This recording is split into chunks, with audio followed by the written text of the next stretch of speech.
Recently, I've been talking about how you should be keeping records so that your resume is current and you have that information to fall back on if there are any questions.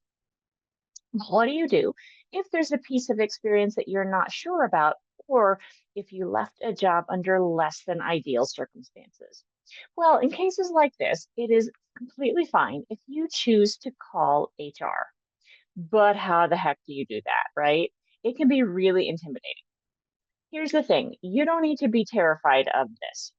If you left a role at a slightly larger organization, the kind of place that had an actual dedicated HR staff, great. You're just going to call them up and ask your dates and, if you need to, whether or not you're eligible for rehire. If you're deeply and profoundly uncomfortable with this, you can ask a friend or family member to do this for you, just them to kind of pose as someone recruiting you, or a potential hiring manager, somebody like that. It feels a little dishonest, but it can be a bit more comfortable in the process. That's the way you're going to get that information from them. But don't worry too much if it's a large enough organization. There really was that HR.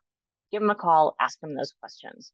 Now, it is important if you left a role under those imperfect circumstances to ask about the eligible for rehire piece of it, because that's really essential information. And a lot of places, they're not able to say much more than what dates you were employed there, just kind of confirm the timeline and whether or not you are eligible. But the good news is that typically you count as eligible for rehire unless you have committed a crime while you were employed. There are certain circumstances under which that isn't true. So if you had a contract that you broke, for instance, so you just want to know what their records have to say about you.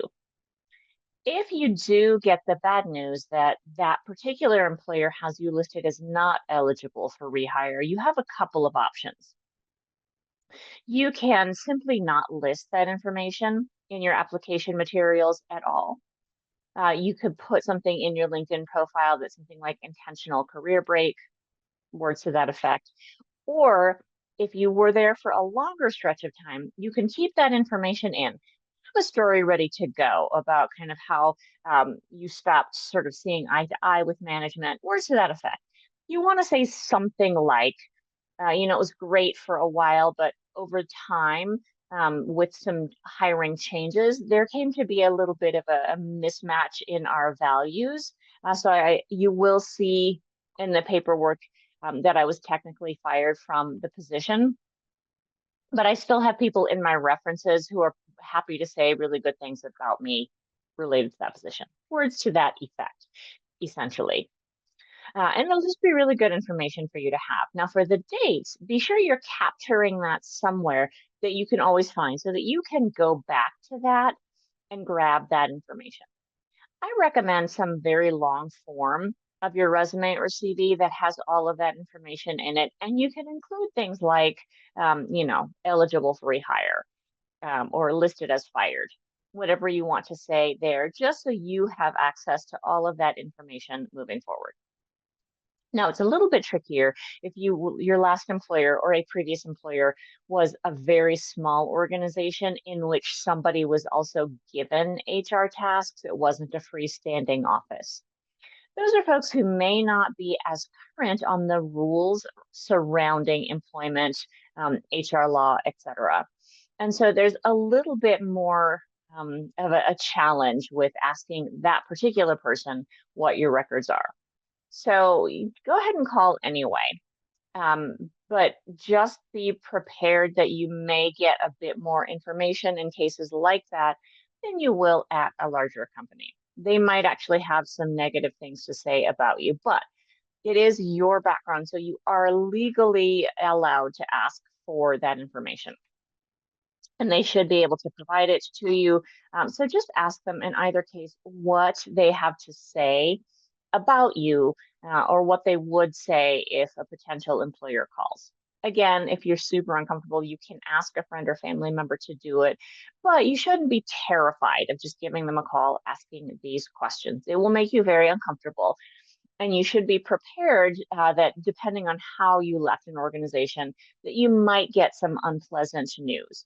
And then you'll have to figure out what to do with that particular job listing in your application materials. But try not to freak yourself out too much.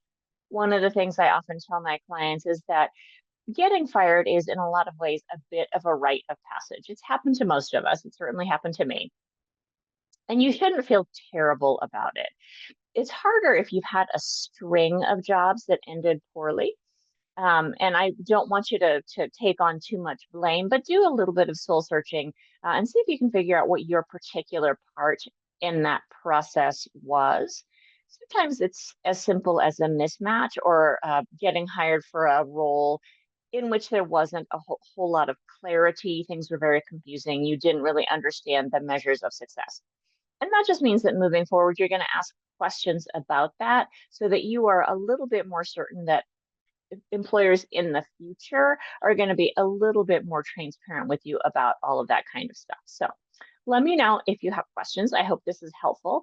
Let's gear you up for this slightly uncomfortable conversation so that you have access to all of the records that you need in order to move forward. Take care.